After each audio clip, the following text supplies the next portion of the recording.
Espíritu Santo, abre nuestros ojos y miraremos las maravillas del Hijo, a la gloria del Padre.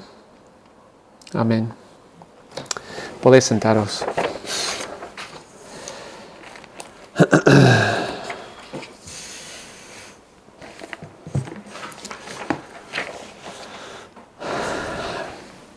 Imagino que todos conocemos la historia del Éxodo.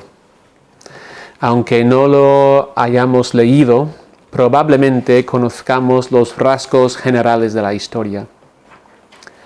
El pueblo de Dios está oprimido en Egipto.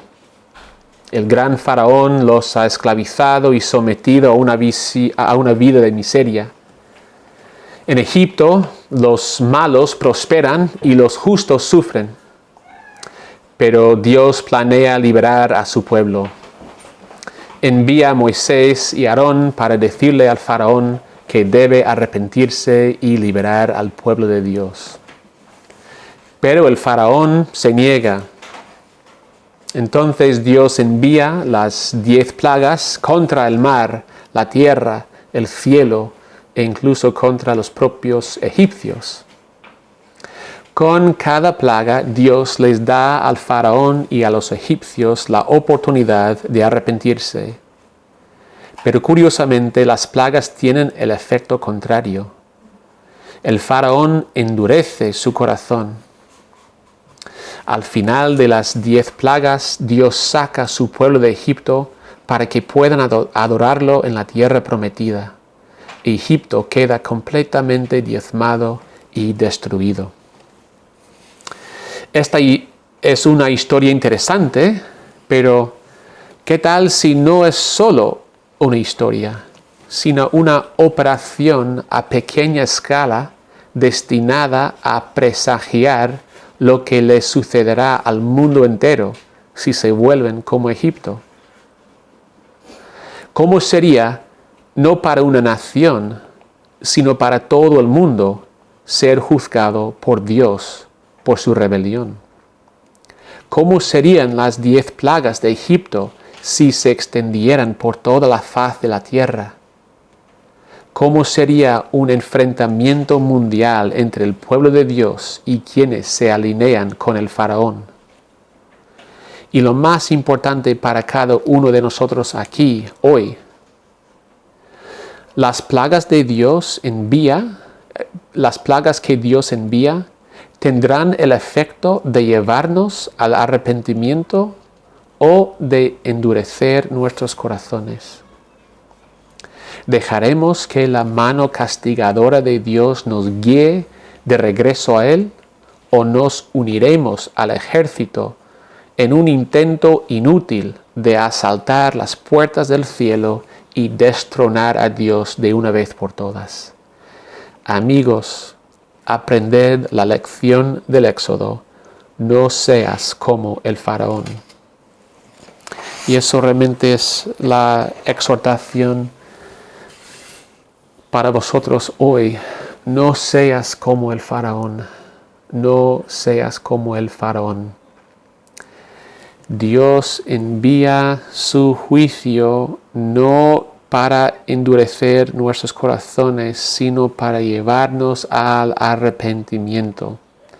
Y deberíamos recordar eso cuando leemos Apocalipsis. El tema central del libro de Apocalipsis es juicio, es cierto. Y para muchos es un concepto difícil de aceptar, que Dios juzga al mundo. Pero tenemos que recordar dos cosas. Número uno, esa dificultad que tenemos en Occidente no es necesariamente una dificultad humana. ¿Qué quiero decir con esto? En Occidente, actualmente, nos cuesta entender el juicio de Dios. Pero en otras épocas en Occidente y actualmente en otras partes del mundo, no les cuesta en absoluto entender el juicio de Dios. En países musulmanes, por ejemplo, ellos entienden perfectamente el juicio de Dios y lo abrazan. Lo que a ellos les cuesta entender es el amor de Dios.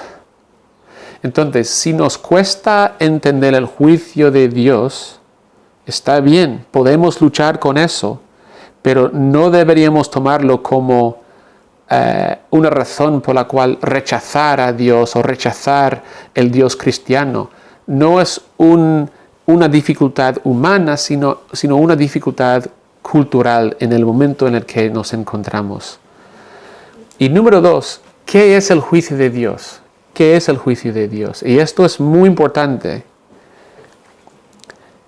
Si leemos Romanos 1, y no lo vamos a hacer esta mañana, pero si leemos Romanos 1, donde habla de la ira de Dios, en 3 ocasiones dice que Dios les entregó a sus propios deseos y pasiones. El castigo de Dios, por lo menos en Romanos, una forma de ver el castigo de Dios, no es que Dios ahora está airado, enfadado, que Dios odia a la gente, sino que Dios ahora dice, ¿queréis el pecado? Aquí, tenéis el pecado, toma. Nosotros invitamos nuestro propio juicio, y el juicio es que Dios nos da lo que pedimos de Él.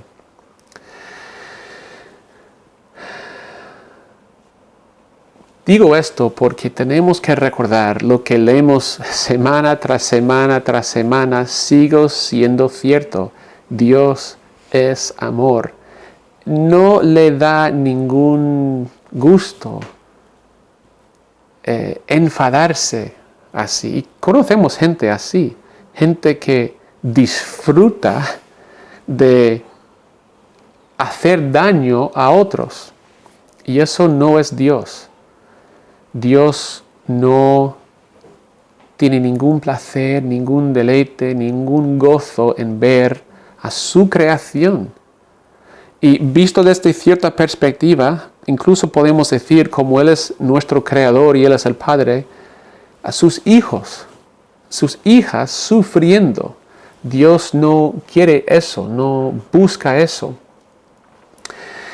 Pero dicho todo esto, tenemos que recordar que el tema principal en estos capítulos 6 al 16, y por tanto un tema central en todo el libro de Apocalipsis, es el juicio de Dios.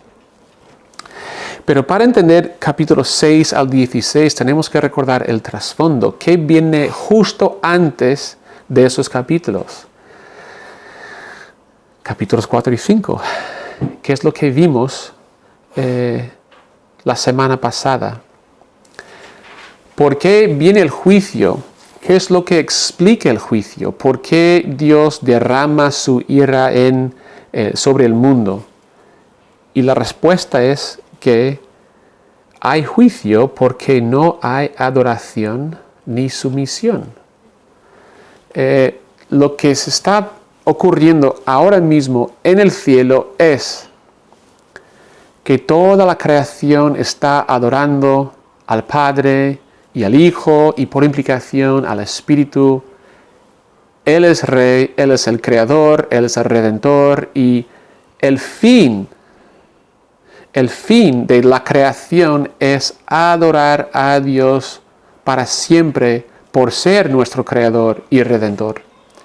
Pero como eso no pasa, como no le adoramos, como no le servimos como Rey, eso explica Apocalipsis 6 al 16. Hay juicio porque no hay adoración. Y vemos en el capítulo 5, versículo 1 al 4, que no hay nadie que puede tomar el libro en la mano derecha de Dios. No hay nadie digno para hacerlo, pero viene el Cordero y lo hace. Y en el capítulo 6, versículo 1, lo que empieza toda esta parte del Apocalipsis, vi el Cordero, abrió el primer de los sellos. Él abre el libro. Entonces es el libro, es el Cordero quien abre el libro, y eso es lo que empieza esta parte del Apocalipsis, donde Dios juzga al mundo. No vamos a leer todo Apocalipsis 6 al 16, pero básicamente en esta parte del libro tenemos 7 sellos, 7 trompetas y 7 copas, y probablemente una sección de 7 visiones. Hay un gran debate sobre estos sellos, trompetas y copas, si se refieren a algo del pasado, Jesús, su crucifixión, su resurrección, y que todo esto está hablando del pasado, de lo que ocurrió durante la vida de Cristo. Si eso está hablando del presente, entre la primera y la segunda venida de Cristo, y que estos sellos, estas trompetas, estas copas, habla de la victoria del Cordero sobre el mundo durante el tiempo hasta su regreso, o si los sellos y trompetas y copas está hablando del futuro, que esto es para justo al final del tiempo, y que esto no dice nada de nosotros, esto no habla de nuestro momento, de nuestra situación. Pasado, presente, futuro. Yo creo que habla del pasado, del presente y del futuro. No tenemos que elegir necesariamente entre estas opciones. Cristo ganó en la cruz, Cristo está ganando ahora mismo, y Cristo ganará al final. La iglesia, el pueblo de Dios, ha sido perseguido, está siendo perseguido, y al final estará perseguido. O sea, todos estos temas los encontramos una y otra vez en la historia. Pero en estos sellos y trompetas y copas es cierto que vemos cierta progresión. En una parte de los sellos habla de que Dios derrama su ira sobre un cuarto del mundo, y luego en las trompetas habla de su ira sobre 1/3 del mundo. Y en las copas habla de su ira en todo el mundo. Es decir, que hay cierta progresión en estos sellos, trompetas y copas. ¿Qué está haciendo Dios en esta parte del libro? ¿Qué está haciendo? ¿Qué quiere hacer con estos sellos, trompetas y copas? Básicamente, lo que Él está haciendo es deshacer Génesis 1. Deshacer Génesis 1. En Génesis 1, Dios establece la creación, establece orden, trae paz, hace posible la vida y da su bendición a Adán y Eva. Y lo que vemos cuando leemos los sellos y las trompetas y las copas es que Dios está deshaciendo todo eso, su ira derramada sobre la tierra, sobre el mar, sobre el cielo, incluso sobre los propios seres humanos. Nosotros estamos viendo aquí que toda la creación de Dios está corrupta, y todo merece la ira de Dios, que es la gran tragedia de la trayectoria de la humanidad, es que nos alejamos cada vez más de Él. Y hermanos, amigos, hay una conexión entre la creación y la moralidad. Cuando leemos Génesis 1, es interesante ver que Dios habló 10 veces. Dice en el texto, y Dios dijo, y Dios dijo, y Dios dijo, 10 veces. Y en Éxodo capítulo 20, Dios habló 10 veces. Y de hecho, se llaman en hebreo las 10 palabras de Dios. Nosotros lo llamamos los 10 mandamientos de Dios, pero son las 10 palabras de Dios. Para establecer la creación, Dios habló 10 veces, y para establecer la moralidad, Dios habló 10 veces. Hay una conexión entre el mundo, tal y como tú y yo lo conocemos, y nuestra moralidad. ¿Os acordáis del diluvio, no? ¿Qué está haciendo Dios en el diluvio? Está deshaciendo Génesis 1. Y de hecho Génesis 1 empieza con la tierra cubierta por el mar, y en el diluvio tenemos la tierra cubierta del mar. Es volver al caos, volver al estado en el que la vida es imposible. Hay una conexión entre la creación y la moralidad. Y lo que vimos en el diluvio, lo que vimos en el libro de Éxodo, es lo que estamos viendo otra vez en Apocalipsis. Cuando vemos los sellos, las trompetas y las copas, vemos 3 temas recurrentes. 3 temas recurrentes. Número 1, vemos la persecución de los santos y la llamada de perseverar. La persecución a los santos y la llamada de perseverar. Apocalipsis no es un libro de victoria absoluta. No es un libro que podemos leer para consolarnos diciendo, pues mira lo que va a pasar a los injustos, a los impíos, a los no creyentes. Habla de eso, pero también habla de la persecución que la iglesia va a recibir. Es por eso que es importante recordarnos que este texto no habla solamente del futuro, habla del presente. Deberíamos dar gracias al Señor que aquí no conocemos mucha persecución. Algo sí, pero muy leve. Deberíamos dar gracias al Señor para la libertad que disfrutamos aquí, pero no es así en muchas partes del mundo. Hoy, domingo, tenemos hermanos y hermanas que pueden ser perseguidos por asistir a la iglesia. En países en Asia, países musulmanes, en África, hay persecución. Este libro les está llamando a perseverar a pesar de la persecución. Es un tema recurrente. Otro tema recurrente es el castigo de los injustos y la llamada de arrepentirse. El castigo de los injustos y la llamada de arrepentirse. Muchas veces parece que los tíos malos están ganando. Apocalipsis nos recuerda que Dios es justo.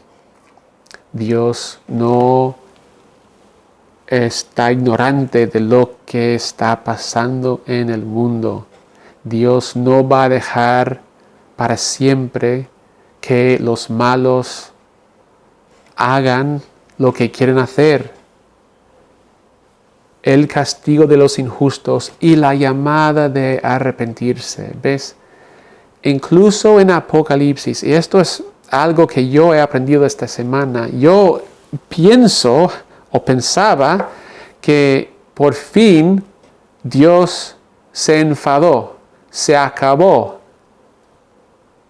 Y si no eres creyente, si no eres el pueblo de Dios, pues ya está, Dios te quiere matar. Pero lo que yo he visto esta semana es que una y otra vez, y vamos a ver esto en breve, pero una y otra vez en el libro hay una llamada de arrepentirse, como las plagas de Egipto. deja que mi gente se vaya. Arrepiéntate.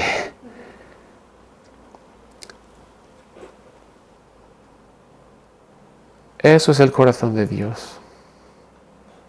Y número 3, el tercer tema recurrente es el triunfo de Dios y la llamada de adorarle. El triunfo de Dios y la llamada de adorarle. Y vamos a ver esto en breve también. En el libro de Apocalipsis, amigos, todos sufren. ¿Vale? Todos sufren. Satanás persigue a los santos para destruirlos. ¿Vale? Podemos ver esto, por ejemplo, en Apocalipsis 13, versículo 7, donde dice: se le permitió hacer guerra contra los santos y vencerlos. ¿Ves? Los santos, el pueblo de Dios será vencido en Apocalipsis. Lo hemos cantado esta mañana. Castillo fuerte es nuestro Dios. Pueden destruir nuestro cuerpo, puede quitar nuestros bienes, nos pueden perseguir, pero eso no es el fin de la historia, y esa es la gran ironía en el libro de Apocalipsis. Apocalipsis 13:7, el dragón vencerá a los santos, pero Apocalipsis 12:11 dice: ellos mismos lo han vencido al dragón por medio de la sangre del Cordero y de la palabra de testimonio que dieron. En otras palabras, al ser destruidos, al ser vencidos, ellos conquistan. Conquistan por su fidelidad al Cordero. Y esto es realmente el mensaje de la cruz. El mensaje de la cruz es Dios diciendo: yo seré vencido y al ser vencido yo voy a vencer. Satanás persigue a los santos para destruirlos, es decir, los santos van a sufrir, pero Dios castiga a los injustos, ellos también van a sufrir. En otras palabras, Apocalipsis está diciendo: todos van a sufrir. El pueblo de Dios por Satanás, los injustos por Dios. Pero es la gran diferencia. Satanás persigue a los santos para destruirlos. Dios castiga a los injustos para que se arrepientan. Apocalipsis, por ejemplo, Apocalipsis 14, versículos 6 y 7 dicen: luego vi a otro ángel volar por el medio del cielo. Tenía el evangelio eterno para proclamarlo a los habitantes de la tierra, a toda nación, tribu, lengua y pueblo. Decía a gran voz: temed a Dios y dadle honor, porque la hora de su juicio ha llegado. Adorad al que hizo el cielo, la tierra, el mar y las fuentes de las aguas. Está proclamando esto. ¿Por qué no dejar de luchar contra Dios y el Cordero? ¿Por qué no adorarle?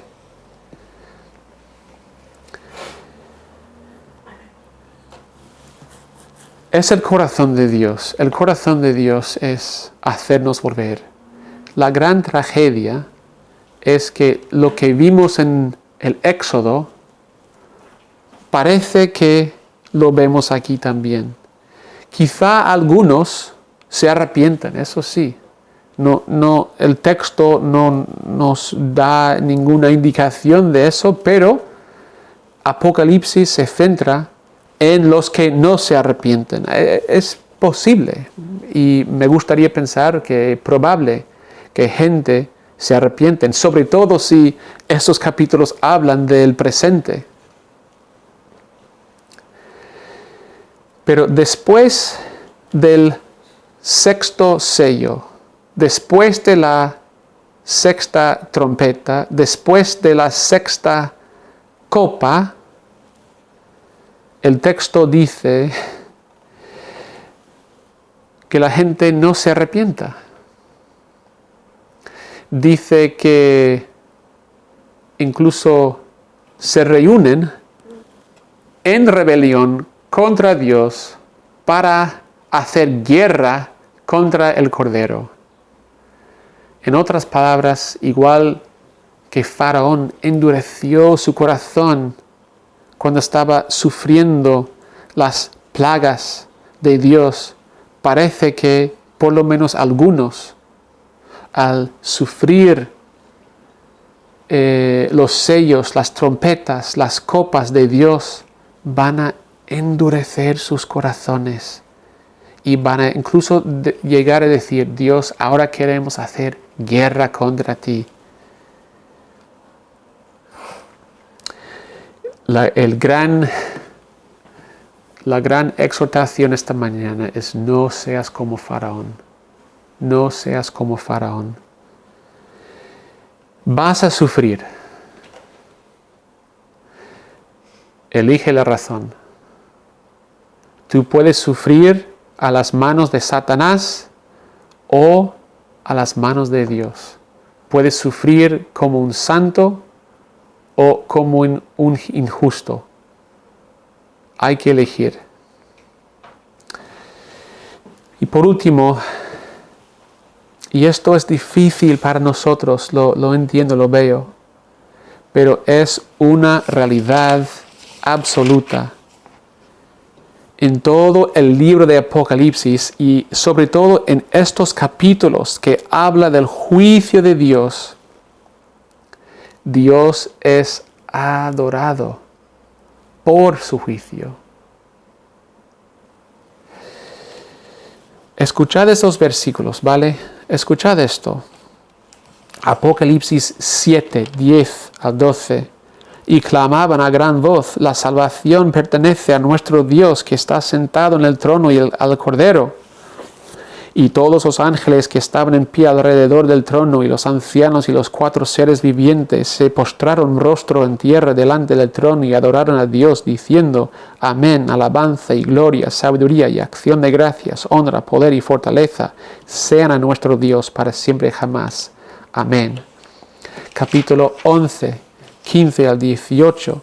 El séptimo ángel tocó la trompeta en el cielo y en el cielo resonaron unas voces potentes que decían: los reinos del mundo han venido a ser de nuestro Señor y de su Cristo, y Él reinará para siempre jamás. Los 24 ancianos que estaban sentados en sus tronos delante de Dios se postraron rostro en tierra y adoraron a Dios diciendo: te damos gracias, Señor Dios Todopoderoso, el que eres, el que eras y el que has de venir, porque has tomado tu gran poder y has establecido tu reinado. Las naciones se han enfurecido, pero tu ira ha llegado, el tiempo de juzgar los muertos, de recompensar a tus siervos los profetas, a los santos y a los que temen tu nombre, a los pequeñitos y a los grandes, y de destruir a los que destruyen la tierra. Capítulo 14, versículos 1 al 3. Una vez más, hablan de este nuevo cántico que cantan al Cordero por lo que hace. El capítulo 15, lo que leímos juntos de esta mañana, versículos 3 y 4. Grandes y maravillosas son tus obras, Señor Dios Todopoderoso. Justos y verdaderos son tus caminos, Rey de los santos. ¿Quién no te temerá, Señor, y te glorificará tu nombre? Solo tú eres santo. Por eso todas las naciones vendrán y adorarán, porque tus juicios sean hechos manifiestos. Capítulo 16, versículos 5 al 7. Y oí que el ángel de las aguas decía: justo eres tú, Señor, el que eres y el que eras, el santo, porque has juzgado estas cosas. Así como ellos derramaron la sangre de los santos y de los profetas, también tú les has dado a beber sangre, pues se lo merecen. Esto es difícil para nosotros recibir, como ver a un padre castigar a un niño y toda la gente alabando al Padre. O sea, nos llena con tristeza verlo, pero Dios es adorado porque incluso en el juicio lo que estamos viendo es la gloria de Dios. Dios está manifestando quién es en ese acto de juicio. Esto nos cuesta, por lo menos a mí me cuesta. Quizá en otra cultura, en otra época, esto no nos costaría tanto, pero vivimos en una época y en un sitio donde el juicio es algo que todo el mundo quiere evitar. No nos gusta hablar de eso, pero tenemos que elegir. ¿Quiero ser buen ciudadano de este mundo y rechazar esta parte de Apocalipsis y decir, mira, Apocalipsis, te has equivocado, Dios, te has equivocado aquí, yo no puedo adorarte por tu juicio, que yo quiero ser buen ciudadano aquí? O si queremos ser buen ciudadano celestial y decir, Dios, tú estás derramando tu ira sobre la tierra y toda la creación te está adorando. Yo quiero ser buen ciudadano, incluso si no lo entiendo, Dios. Sé que lo que estás haciendo es glorioso y algún día lo voy a entender. Así que, Señor, en fe, sin entender, pero en fe, te voy a adorar. Y no estoy diciendo que tenemos que salir a las calles y gritar que Dios es glorioso porque va a juzgar a los incrédulos. No estoy diciendo eso, pero lo que sí estoy diciendo es que cuando hay partes de la Biblia que choca, que nos cuesta, que nos confronta, que dice, esto es diferente, ¿qué hacemos? Tenemos dos opciones. La primera opción es decir, yo rechazo esto. Y hay muchos cristianos que lo están haciendo. No necesariamente con este texto, aunque también con este texto. Cristianos que ya no hablan del pecado, ya no hablan del juicio, ya no hablan del arrepentimiento y se glorían en eso. En las redes sociales hay supuestamente llamados pastores diciendo, en nuestra iglesia nunca vas a escuchar del pecado, del arrepentimiento, solo afirmación de quién eres. Gente diciendo, ¿esto choca con quiénes somos? Así que lo rechazamos. O la segunda opción, decir, Dios, delante de ti, siendo sincero, no lo entiendo, me choca, me cuesta, no me gusta. Pero tú eres Dios. Y yo no. Señor, ayúdame a entender. Y mientras tanto, Señor, ayúdame a adorarte en fe, sabiendo que algún día lo voy a entender. Y cuando lo veo, va a ser glorioso ver esta parte de quién eres. Es difícil hablar de la ira de Dios en nuestra cultura. Pero hay una noticia muy buena. Porque Apocalipsis no es el único texto de la Biblia que habla de la ira de Dios. No es la única parte de la historia donde Dios derrama su ira sobre alguien. Hace 2000 años hubo un carpintero judío, Jesús, y él subió a la cruz y él recibió la ira de Dios por nosotros. Él es el Cordero inmolado de Apocalipsis 5. Él fue sacrificado por tus pecados. Él es quien puede salvarte de la ira de Dios de Apocalipsis. La ira de Dios viene, sí o sí. Y tienes dos opciones.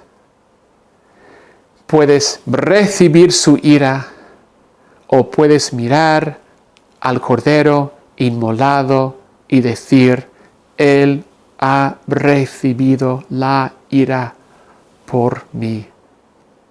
Cuando ves la cruz, ¿qué ves? ¿Ves una tontería? ¿Ves debilidad? ¿O ves el poder de Dios, la sabiduría de Dios, la gracia de Dios, tu salvación, en Dios encarnado, derramando su propia ira sobre sí mismo para salvarte de tus pecados? La ira de Dios viene. No seas como Faraón. Mira al Cordero y sé perdonado. Oremos.